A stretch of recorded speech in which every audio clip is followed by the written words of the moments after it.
This is Julie Hogue with Vegetarians and Meat Lovers Split Table Recipes podcast, where I talk about all things food.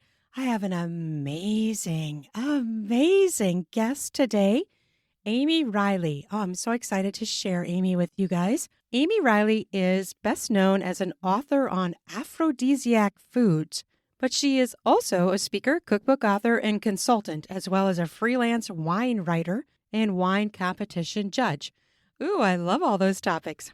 In 2004, she became the second American to earn a Master of Arts in Gastronomy, awarded by France's culinary temple, Le Cordon Bleu. While at Cordon Bleu, Amy rose to prominence for her work in culinary aphrodisiacs. In 2006, Amy released her first book, Fork Me, Spoon Me, The Sensual Cookbook, cementing her role as America's leading aphrodisiac food authority. Amy regularly speaks and consults on the topic of aphrodisiacs and has appeared on The Today Show, CBS Early Show, Nightline, and even Playboy TV. You'll recognize her as the one with clothing on. In June of 2005, Reiley was singled out as one of the 5 best female wine professionals in the world of the year by France's Wine Women Awards. And she currently contributes to the wine section of Gayot.com, Gayot.com. An internationally recognized journalist, Amy has shared her food and wine knowledge in such publications as Variety, Sunset, The Daily Meal, Los Angeles, and Las Vegas magazines. Amy's second book, Chili Aphrodisia by Rio Nuevo Press, was released in June of 2006. Her other books include Romancing the Stove, The Unabridged Guide to Aphrodisiac Foods, and The Love Diet. Amy lives in Los Angeles with her husband and 2 children. In her spare time, she works for Rock and Wrap It Up.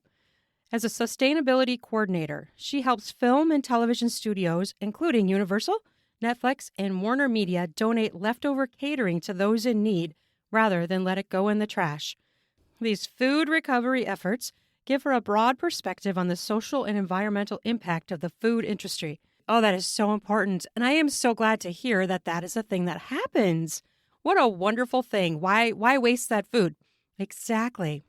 And you can find her at www.eatsomethingsexy.com, also on Facebook as Natural Aphrodisiacs, and for tweeting on Twitter or X, I guess we have to call it X now, Fork Me, Spoon Me.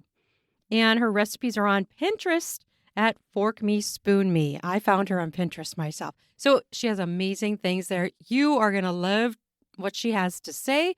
She's an amazing guest. And are you ready? Let's go. Hello, everyone. This is Julie Hogue with Vegetarians and Meat Lovers Split Table Recipes. And I have a really exciting, juicy person here to talk with me and to give you so much good information about intimacy and helping you have better health in the way of relating to your partner or even yourself, in a way of having better sexuality, better sexual health. And, it's coming up on Valentine's Day. So these are some great ideas, too, that you can use with your partner, or even if you're by yourself, if you want to feel better.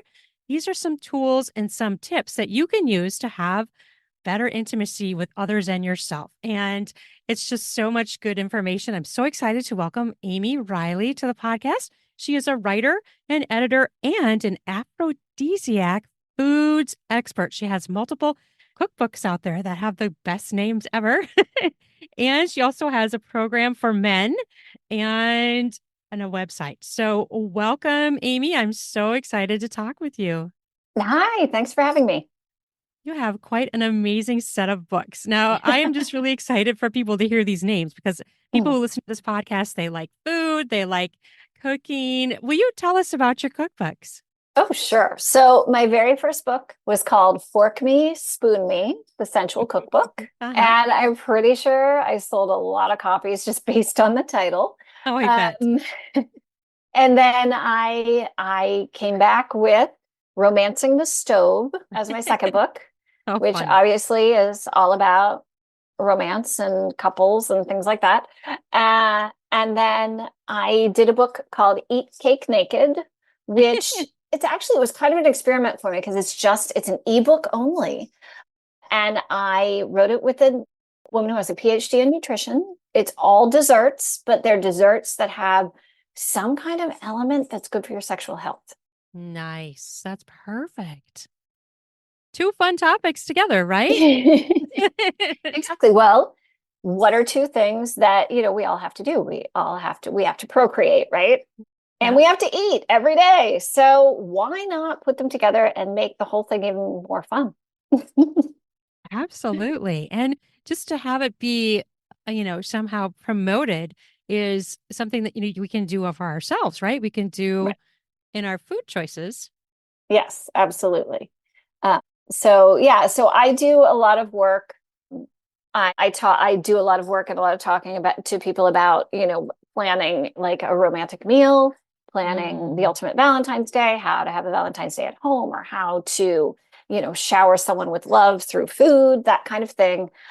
And then I also wear a second hat, which is trying to promote eating for better sexual health and Mm. making smart food choices that are going to benefit your sexual health and frankly your overall health. Right. What are some things that people could do? Like, I mean, is it a way of eating or is it particular foods? Maybe a little of both. you know, for all of us would be the simple way to put it is thinking a little bit more about eating whole natural foods. And then you can look at particular foods, making more food choices that may support your sexual health a little more by giving you the nutrition that is really key to sexual health, like omega-3 fatty acids, like magnesium.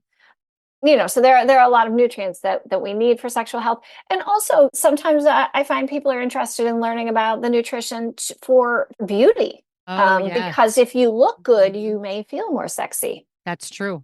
Yeah. Yeah. Yeah. Oh, for sure. Because then I think too, that's also ties into your weight. If you feel like Right. you're overweight, you don't feel as sexy, right? You just Right. Or if even if you just feel bloated. yeah. So yeah. Actual physical feeling of how you feel. Yeah. Right. Right. Oh, So yeah, yeah. I try to embrace whatever diet type a person prefers, be they vegan Mhm. or vegetarian or just a complete meat lover. I do try to steer them away from the average American, kind of fast food, eating on the run kind of Mhm. diet. Uh, I like the sensuality of food, and you can't appreciate food if you're eating and walking and talking on the phone at the same time. That's true. That's true. I know. I know. We get so busy too. And I think that's part of the problem. We need to slow down a little bit because, Right, things are just going at such a fast pace. right. Uh, Yes. what are some So, yeah. top choices that people should pick to help them have better sexual health? So, if you want to concentrate on better sexual health, I actually have created lists. One is for men and one is for women that are, lists of the top 10 foods for men's sexual health and the top 10 foods for women's sexual health. You can find them on my website, eatsomething.sexy.com. I'm not going to make you, write them down from here and go there and find them. And what we tried to do with those lists, I actually worked with a nutritionist to create the list. We tried to hone in on foods that would give a great deal of benefit, for women's sexual health and for men's sexual health. And I don't want you to think that, okay, well, if you're a woman, you can't eat the foods on the men's list, or you can't eat the Right. recipe with your man if your Uh-huh. partner is a man. All of these foods are good foods that are beneficial for everyone. Like on the list for men are things like pineapple and almonds and Mm. coconut and, delicious natural foods that Sure. everyone can enjoy. And for women, it's dark chocolate. I love it. I lead off with the dark chocolate, and then there's strawberries and there's kale. So there's a little bit of everything. That's so interesting. And so these top 10, so you came up with these with a nutritionist. So it was Mhm. not like you both had studied this and stuff. It wasn't like Right. you just pulled it out of like, oh, I think this is like you have Yeah. actual study about it, right? Yeah. Right. Right. Exactly. And we tried to come up with, and I will tell you, there are absolutely, someone could come back to me and say, well, hey, this food X is just as good as your food Y. And it's Mm. true. What we tried to do with the 10, though, was to come up with a variety. Yeah, sure. So these are That's important. 10 very, variety of 10 foods that have, interesting elements that are supportive for women and or for men. So, I mean, you could say, well, fennel should be on the women's list. And I could come back to you and say, well, I chose kale instead because kale is more nutrient dense and they're both like green things. And I wanted to just have one green thing. Right. Right. Doesn't mean the other one's not as good. Right. It's just those are the ones you chose for making it well-rounded. Yeah, I like that. And that makes perfect sense. And I think those are important things to know. I mean, just for your own self and for cooking for your partner, I just think that these would be good things to have in our brains or like a list, just on your somewhere in your kitchen so you could look at it and be like, oh yeah, we should use that ingredient Yes. again. Yes. So the latest thing, you mentioned it a few minutes ago, the latest thing that I have created is called the Better Sex Bundle for Men. And I am actually working on a companion product for women. I kind of had more of a request from men and more of a need. So I answered them first. Women are equally important, but it's coming. So what I have done with this product is there's a book that kind of teaches you about these 10 foods for men and the other elements of your lifestyle that can really have a great impact on your sexual health, such as drinking water, getting regular sleep, regular sleep patterns, things like that. It's so simple. And then I created a sample menu, a daily menu, so you can see what eating more of these foods would look like. And so that you can see that you don't have to you don't have to have these foods in every meal. Right. But eating a great, healthy diet, well-rounded diet with these foods could look like this. And then there is a menu planner so you can plan out your own. You can print out the planner and plan out your own menus, kind of using mine as an example. And then the last piece, which I think is the most important piece, is a little journal. Oh, yeah. And it's not like a write down your feelings journal. It's kind of like a check-in. It's a little, I give you, all the areas where you can check in with yourself. Like, did you change medications? Has that had any impact? Has that changed your energy levels or has it changed your digestion, which often medications can do? And things like, did you exercise today? How did that make you feel? Did you drink enough water today? All of those things where you can kind of look at it and look at the pattern and see what's most effective for you. Maybe you don't want to stick to it, but at least you'll know what really worked well for you. Right. I think that's a huge thing. And then, I don't think a lot of people like sit down and dissect things like that. They don't decide, look back and because it's also hard to remember, like, what did I eat 3 days ago, Right. Yes. Yes. It's really difficult. Or was it 2 weeks ago that I started this medication? Yeah. Have I been having headaches since then? Yeah. It's tough. It's tough. Yeah. But if you just kind of have a very simple little sort of space to remind yourself of those things, to be conscious of those things each day, it can be key. And so with Valentine's Day coming up, what are some ideas that you like to teach about to help people have better, a better date for Valentine's Day with their partner? Yeah, absolutely. So the first thing we should talk about is going to a restaurant on Valentine's Day.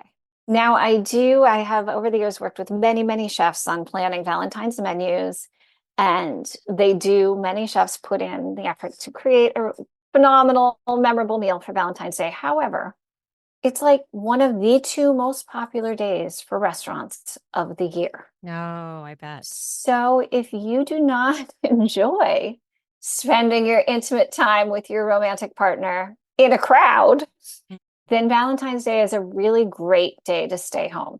Yes. But I don't want you to panic and think you don't know what to do when you stay home.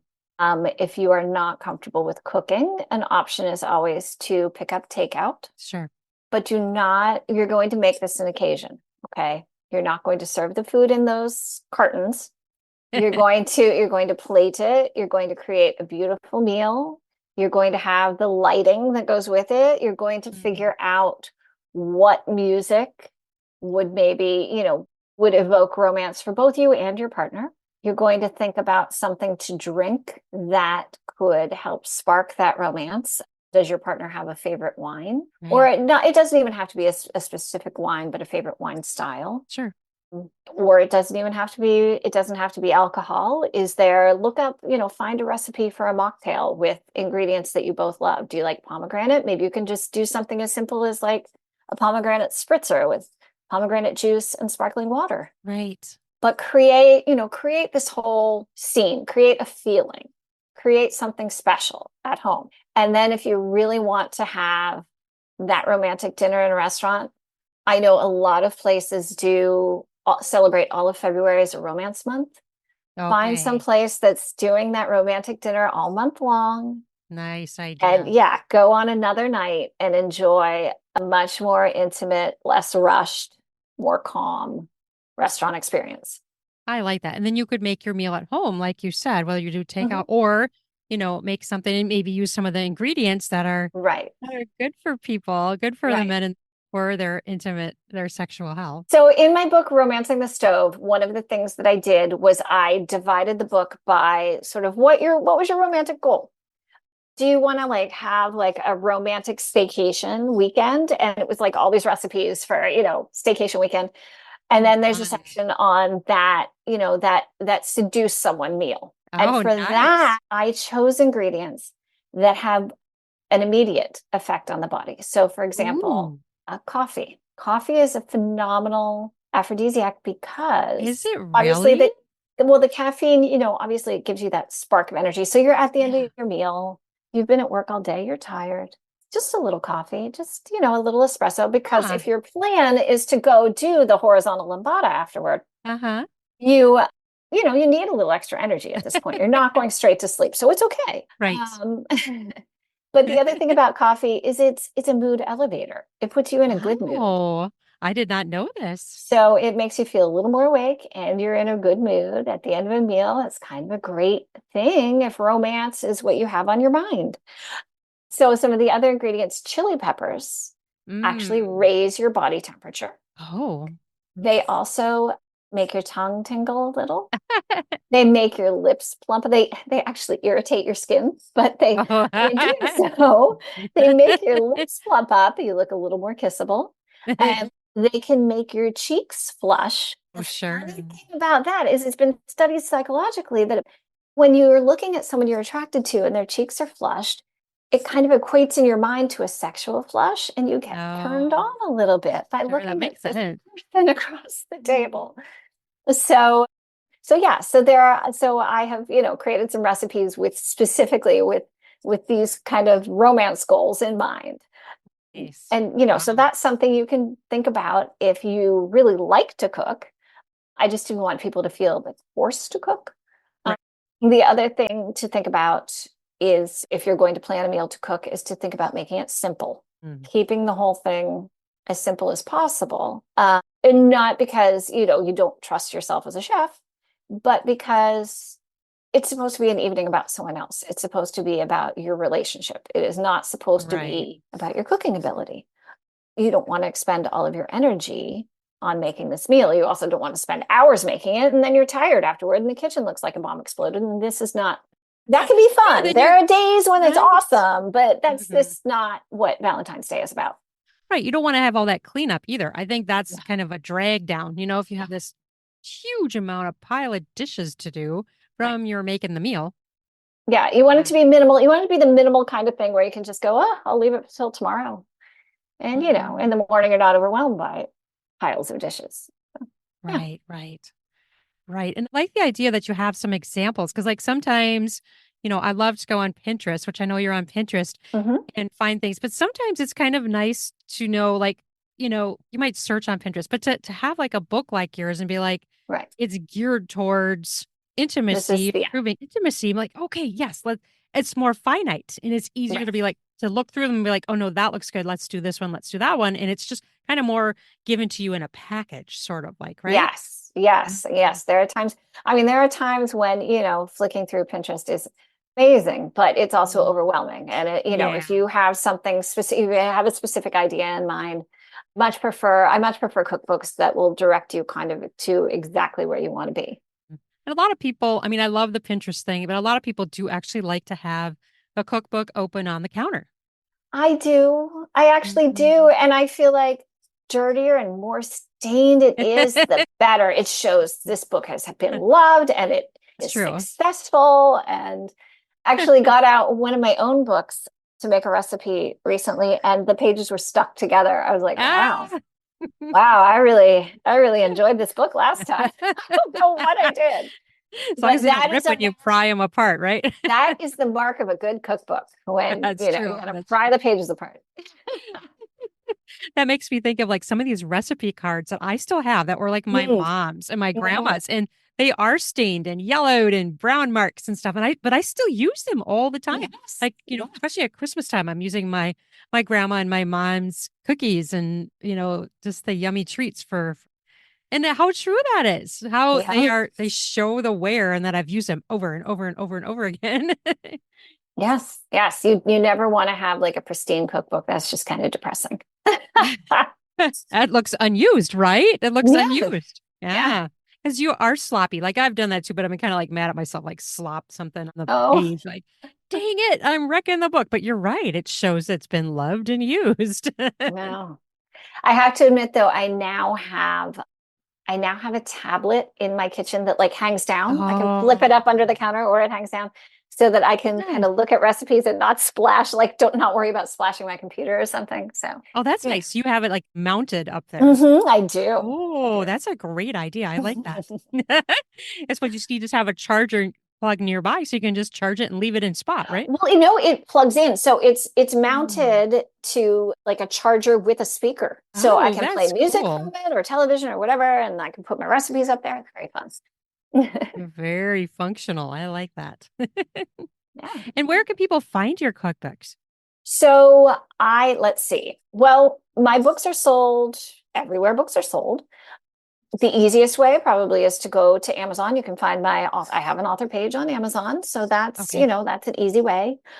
But everywhere that both physical and ebooks are sold. So, Apple sells my books, Kobo. I don't even know who all the ebook retailers are anymore. But There's anyway, so you can many. I you can know. for sure, you can Google me, you can find me on Amazon, go to eatsomething.sexy.com and you'll Mm. get lots of my recipes for free, as well as some other great information on aphrodisiac foods. We actually have a section that another aphrodisiac cookbook author created for us, and she created all of these menus. Some are actual party plans, like if you want to have an Mm. aphrodisiac. One was an aphrodisiac holiday party, which sounded so fun to me. Oh, And then some of them cool. are dinners for two, like here's how to have a sexy St. Patrick's Day and I just love like it. two. Yeah. Yeah. So we have all kinds of free resources on eatsomething.sexy.com. We talked about Pinterest. I am also on Pinterest and I have some really fun boards.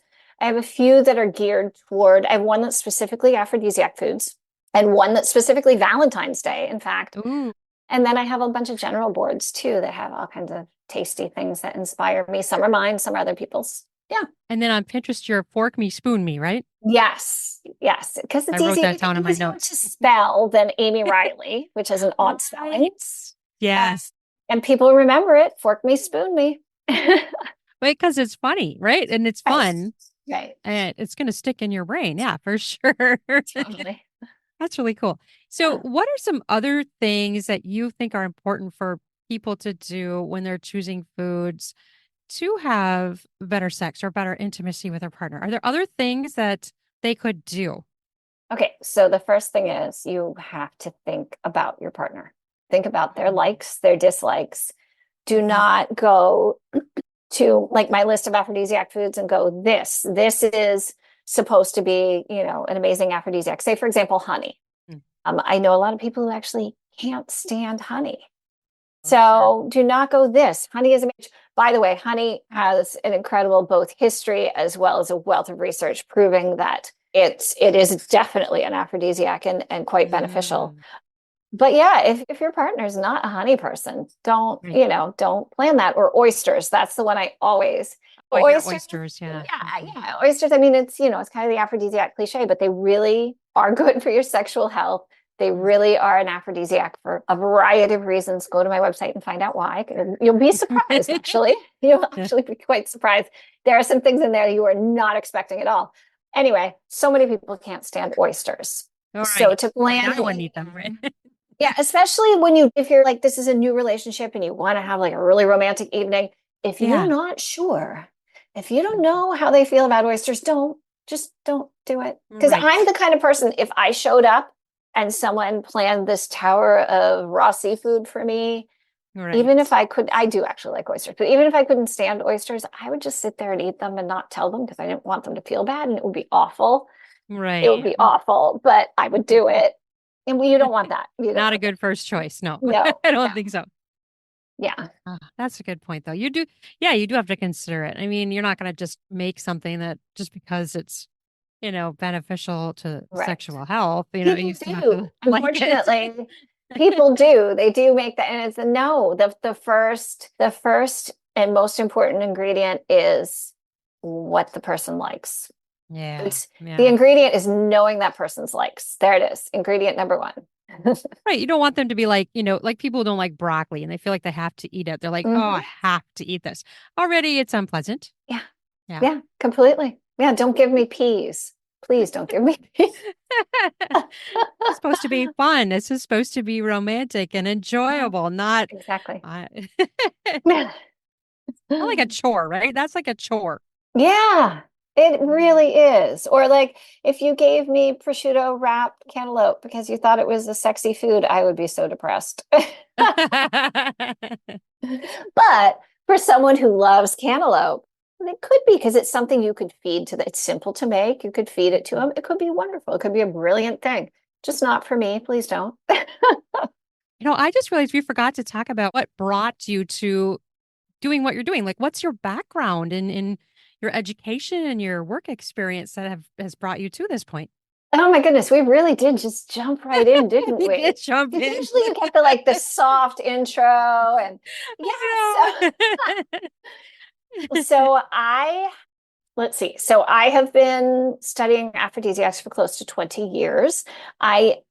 Somewhere along the way, I got my master's degree in gastronomy from Le Cordon Bleu. And while I was doing that program, I did a lot of study on aphrodisiacs. And actually, I should back up and say why. Why did I choose that? Because that's a really bizarre, bizarre choice when you're doing a food program. Like, why would you? So go back a little further.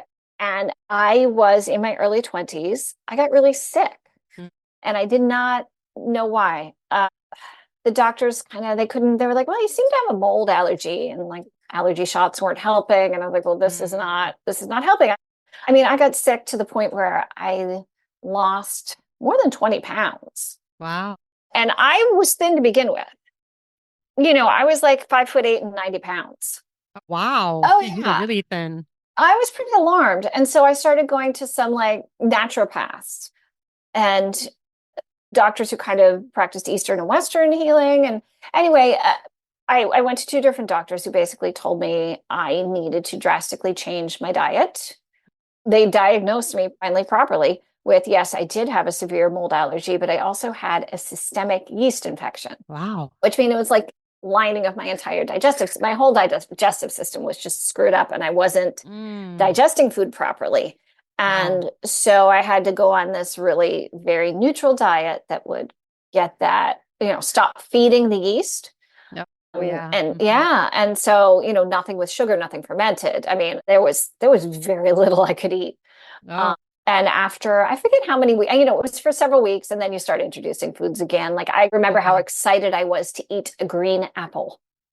That was my first sugar, was a green apple. Yeah. So it had a profound impact on me to realize how much the way I was eating prior to going to these doctors was hurting me so seriously. I mean, it was the reason that I was, I was feeding this yeast every day.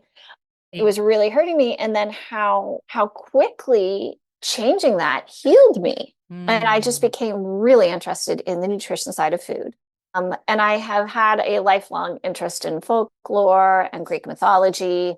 And I just kind of stumbled on the topic of aphrodisiacs and realized that this was an area of food that combined both. Yeah. And it was also quite challenging because at the time there wasn't a lot of information. Other there was like a bunch of anthropological, historical anthropological stuff. But Sure. in terms of concrete information proving aphrodisiacs work, or even like the psychological stuff, there wasn't a lot. There wasn't Yeah. those kind of links, which now we know there are quite a few. So I had this, it was an interesting challenge. I like a challenge. I like research. I decided to get my master's degree in gastronomy. And so whenever we had the opportunity to do self-directed study, I was studying aphrodisiacs. I wound up, so the final year of the program, you have to work on a dissertation. I did mine on the relationship between food and sex in American popular culture. And then what happened next was really quite amazing. While I was sitting at my kitchen table working on my dissertation, I got a phone call from a gentleman who said, "Oh, I'm looking for Amy Reiley." And I was like, "Oh, okay, how can I help you?" And he said, "Well, I understand she is the leading authority on aphrodisiac foods." Oh my gosh. Yeah. And I'm working on an article for National Geographic. I wanted to interview her. Oh, Yes. wow. How awesome is Yes. that?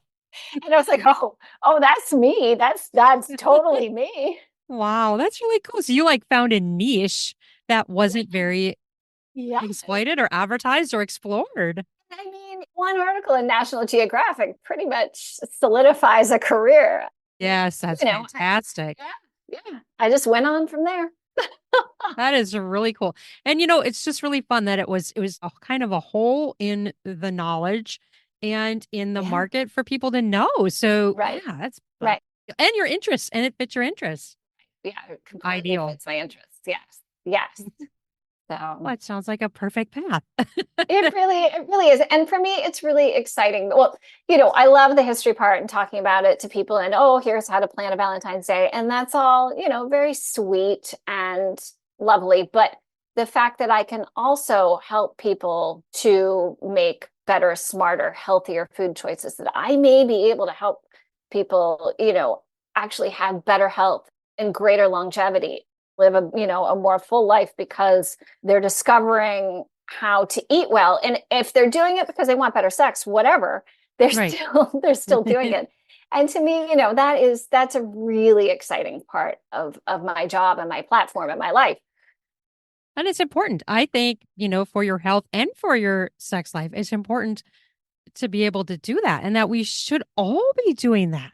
Yes, we should. We should. But it's Mhm. hard. It's hard. Mhm. I know having to strip my diet down to, this kind of bare minimal foods. It's really hard to, it's Yeah. probably one of the hardest things we do is to have a serious diet change. Right. And especially if you're feeding a family, like Oh that's yeah. even harder because, Oh, impossible. certain kids won't eat certain things Right. and, you got picky Right. kids.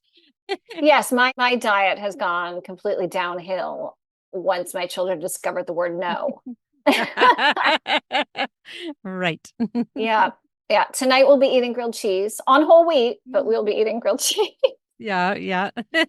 Although Grilled cheese. I did have to introduce my kids to vegan butter, which is this is so funny. We eat grilled cheese with Oh. vegan butter because my daughter is so addicted to butter that I was afraid she was going to have like high cholesterol by the time she's All 10. right. I only get her vegan butter. Oh, wow. Yeah, yeah. That's a good thing to try. Like It's better for the planet. It's fine. yeah.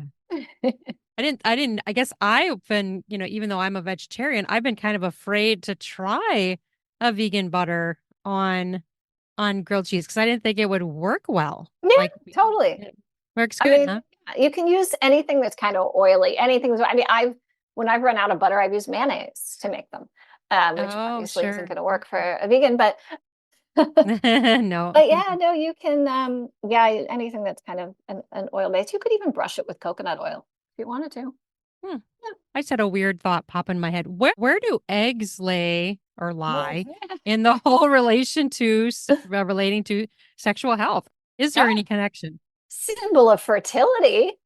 Mm, Yeah, yes. so eggs are obviously historically aphrodisiac. They certainly, they're actually make my list of the 10 best foods for women. Oh, they do, They huh? do. they do. They're great. Oh, Love that's good eggs. to know. I've actually recently developed an allergy to eggs. So, Oh, I know, dang. I mean, I could have eaten eggs all the time, but not Mhm. anymore. Bummer. Why Yeah. does that kind of stuff happen? That happened to my father-in-law, but it was to dairy. Oh, And so he couldn't have any dairy. It was just awful. And my mother-in-law, when he was still alive, my mother-in-law would be so excited when she'd actually get like, dairy cheese because she never bought it anymore because he couldn't oh, have any. yeah. Oh, Yeah. the thought of life without cheese. That makes me sad. I know, I know. My husband and I talk about that. And we're like, oh, I would not be happy if I could not have cheese Yeah. anymore. Yeah. Yeah. I mean, it's nice to have the vegan cheeses out there, but they aren't the same. No, no, They're not. not at all. A good alternative, but they aren't the same. No, definitely Um, not. I have to cook in a mixed way because I'm the vegetarian. The rest of my family eats meat. So I'm Mm, constantly trying to create meals that work for them and for me. So, I do eat meat. I'm lacto ovo vegetarian. I don't do the mhm. vegan thing. But yeah, it can be a challenge sometimes, but I've worked it out and you just have to be really mindful about how you're cooking and where you're placing meats and what you're using. And just have Right. to be more mindful. It's not really that hard. Well, my neither of my children particularly like meat, so we Mm-hmm. don't eat a great deal of it in our home, which, if you kind of look at what's a better diet for overall health, for the planet, for sexual health, it's a good choice to have a, reduced meat consumption anyway. Yeah, that's true. That's true. I don't know. There's so many good foods out there that we can have so much fun with it. Yeah. And to be just Yeah. kind of like pigeonholed into certain things. I know when kids are real young, at least when mine were toddlers and stuff, they were really focused on certain foods. And, it's like Mhm. certain foods, yes, other foods, no. So Yeah. it's so nice to know now my kids are all teenagers and eat so much more than they used to when they were younger. Like so many more vegetables and Yes. salad and stuff, like when they're little, like, Right. no, no, no, no salad. Right, right. Yes, unless it's dressing first. Right. If it has ranch on it, then it's okay, right? Right, right. They're all about the ranch. They still are about the ranch. They like ranch. It is good. I have to Yeah, agree. yeah. So, are there any other secrets that you want to Ooh. share that would be helpful to us? Gosh, I mean, I think, when you're talking about aphrodisiacs and using food for romance, we really touched on it. The most important thing is finding the things that you and your partner both enjoy. That's where it starts. And one of the things that can also be great is trying to cook together. It's because, you have to have teamwork. So you get in this nice rhythm together. You have this teamwork. It starts a connection. And if you want to have Sure. this romantic meal that then moves on to the bedroom, you've started the connection while you're actually creating the meal. Yeah. So Yeah. that's something that I always recommend if that's something that's of interest. And I know people have told me they've taken that idea a little further and have like done cooking classes together as sort of their Oh, romantic yeah. date night. Sure. So, these are all things. And, so where can you take that? Where does that work? How does that work for you? Is kind of the thing, how do you figure that out and enjoy it? Right. It's a lot of good options there. And then, Yeah. it's, Valentine's Day is a perfect day to try something new. Not that you Mhm. want to try something complicated, but like Right. we said, we don't want to add in that, extra work or potential for disaster. Yeah. But Right. maybe Right. a new drink, like, but one of Mhm. the ingredients, you could make a new drink with one of the ingredients from your list, Mhm. like included the one of those Yes. ingredients. Yes, absolutely. Try a new wine or try something different, like try a dessert wine, Yeah. something that you don't normally do. Right. So interesting. So Mm. tell us what else that people can find on your website. You talked about, your the one of your books is on the website, right? On your website? So there are recipes in the recipe section. You'll find recipes from all of my books, actually. There are a few Okay. recipes from each of them. You can use the search function and search for like pork me, spoon me, and you'll find a couple recipes from pork me, spoon me hidden Oh, in there. nice. Okay. So we have information on sexual health. We have a section that's all information on sexual health. one that's all on aphrodisiacs. I have a number of very talented writers who work with me, who are in different areas with the different kinds of lifestyle writers. So we have a travel section where I have some travel writer friends who contribute information on things like great destinations for couples, or how to plan a couple's trip to Hawaii, or here's a hotel that's great for a romantic getaway, those kinds of ideas. We even have a writer who, she's originally from, Cleveland. She's originally from Cleveland, and she actually put a, here's how to spend a romantic weekend in Cleveland, and all the different activities that you could enjoy for romance in Cleveland, of all places. So, we have fun stuff primarily in the US, but all over the globe to some degree. We also have products. So, and they range from products that are beneficial to sexual health to products that could, kind of spark some romance. Or one of my favorite examples is I did a review of my very favorite wine bottle chiller. So it's a single, you put a single wine bottle in and you keep it cold, and it's very lightweight, and it's, it's mess free. So you can take it on a hike or on a picnic or anywhere you want to create romance. I mean, I've taken it in my kayak before.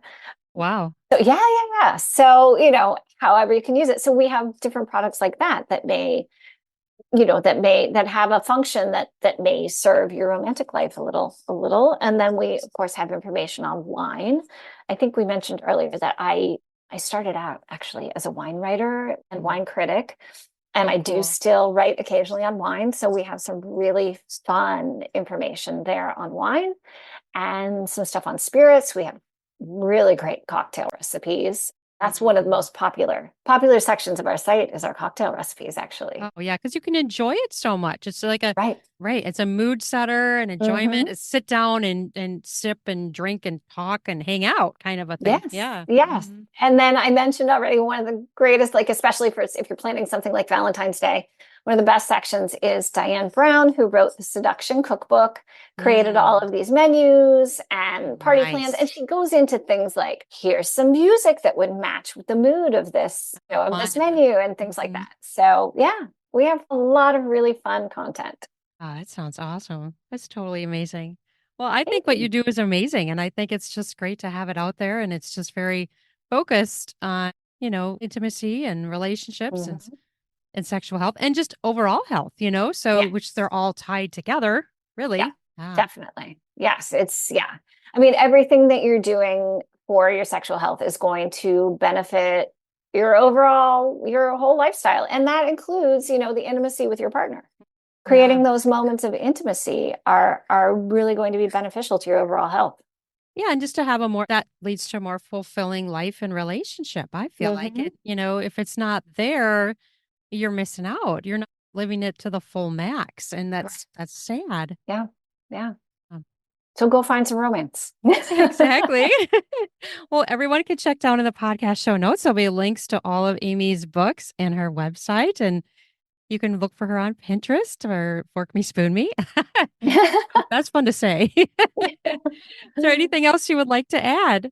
I think we covered it all. I think I want everyone to enjoy a relaxed and fulfilling Valentine's Day. Remember to connect more with, and you know what? Valentine's Day shouldn't be just one day. It should be an all the time thing. Relax, put down your cell phone, disconnect, look in each other's eyes, and really enjoy the fact that you have romance in your life, for sure. Yeah. Oh, yeah. Absolutely. Very wonderful. Well, thank you so much for coming on the show. This has been wonderful and really excited to share it with everyone. All right. Thank you so much. Bye-bye. Bye-bye.